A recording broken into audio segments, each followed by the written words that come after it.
എല്ലാവർക്കും ഞങ്ങളുടെ പുതിയൊരു വീഡിയോയിലേക്ക് സ്വാഗതം.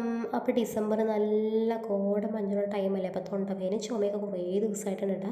അപ്പോൾ ഞാൻ യൂട്യൂബ് നോക്കിയിട്ട് ഒരു ഒറ്റമൂലി ഉണ്ടാക്കുകയാണ്. അതേ നാരങ്ങ എടുത്തിട്ട് കുഞ്ഞിതായിട്ട് അരിഞ്ഞിട്ട് നേരത്തെ കണ്ടതെല്ലാം കൂടി ഇട്ടിട്ട് നല്ലപോലെ വെട്ടി തിളപ്പിച്ചതിന് ശേഷം ആ ഗ്ലാസ്സിൽ വെള്ളം കുടിക്കുക.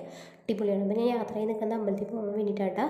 6 മണിയായപ്പോൾ തന്നെ ഞാൻ വിഭിചേട്ടൻ യാത്രയായിട്ട് അമ്പലത്തിലേക്ക് പോകാൻ ഒരുങ്ങുകയാണ്. അപ്പോൾ വാഴല വെട്ടിയതെന്ന് വെച്ചിട്ടുണ്ടെങ്കിൽ അമ്പലത്തിൽ പോയിട്ട് ഇന്ന് മാലയിടുന്നുണ്ട്. അപ്പോൾ 2 ദിവസത്തിന് ശേഷമാണ് ശബരിമലയ്ക്ക് പോണത്. അപ്പോൾ കുറേ ദിവസങ്ങളായിട്ട് നമ്മൾ നോയമ്പിൽ തന്നെയായിരുന്നു കേട്ടോ. അപ്പം നമ്മൾ ഇതേ വണ്ടിയിൽ പോവുകയാണ്. ഭയങ്കര തണുപ്പായിരുന്നു, എൻ്റെ പൊന്നോ സഹിക്കാൻ പറ്റിയില്ല. അപ്പം ഞാൻ ഈ ഒരു ടൈമിൽ ഈ സമയത്ത് നമ്മൾ ബൈക്കിന് ഇങ്ങനെ പോയിട്ടില്ല കേട്ടോ. പ്രത്യേകിച്ച് ഡിസംബർ മാസം നല്ല തണുപ്പാണല്ലോ, അപ്പോൾ ഒട്ടും പ്രതീക്ഷയില്ല. നമ്മളപ്പോൾ നേരെ പോയത് ഷോപ്പിലേക്ക് കേട്ടോ. അപ്പോൾ നമ്മൾ പഴയ ഷോപ്പ് മാറ്റിയിട്ട് കുറച്ചും കൂടി സ്പേസും വികാസമൊക്കെ ഉള്ളൊരു വലിയൊരു ഷോപ്പ് എടുത്തിട്ടുണ്ട് കേട്ടോ. അപ്പോൾ ഇവിടെ ഇപ്പം നമുക്ക് ദീർഘശ്വാസം ഇടാമെന്ന് ഞാൻ പറയണം. അപ്പോൾ അത് അവിടെ നിന്ന് കറുത്ത മുണ്ടും തോർത്തൊക്കെ എടുത്തിട്ട് നമ്മൾ നേരെ കുന്നത്തറ കാവിലേക്കായിട്ട് പോണത്.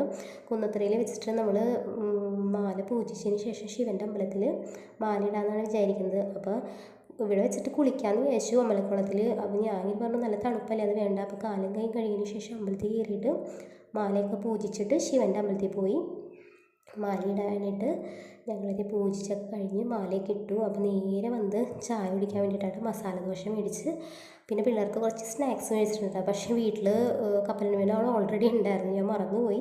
പക്ഷേ എനിക്ക് ഭയങ്കര ഇഷ്ടമായിട്ട് കപ്പലണ്ടി മിഠായി ഉണ്ടെങ്കിൽ വേഗം വേഗം തിന്ന് തീർക്കും. അപ്പോൾ അത് ഞാൻ ഉച്ചക്കത്തേക്കുള്ള ഉപ്പേരിക്കൊക്കെ ശരിയാക്കിയാണ്. സാമ്പാർ അതുപോലെ തന്നെ ഒരു ഉപ്പേരി ഉണ്ടാക്കാനായിട്ട്. പിന്നെ അപ്പുറത്തെ വീട്ടിൽ ക്ലീൻ ചെയ്തതിന് ശേഷം അവിടെ ചുറ്റുവട്ടമൊക്കെ ക്ലീൻ ചെയ്തപ്പോൾ ചേമ്പിൻ്റെ താള് കുറേ മുറിച്ച് കളഞ്ഞിട്ടുണ്ടായിരുന്നു. അപ്പോൾ ഇത് രാവിലെ അച്ഛന് വേണ്ടിയിട്ട് ഞാൻ ഉപ്പുമാവും പപ്പടമൊക്കെ വറുത്തത്. പിന്നെ നമ്മുടെ വീഡിയോ ഇത്രയുള്ളൂ. ബായ്.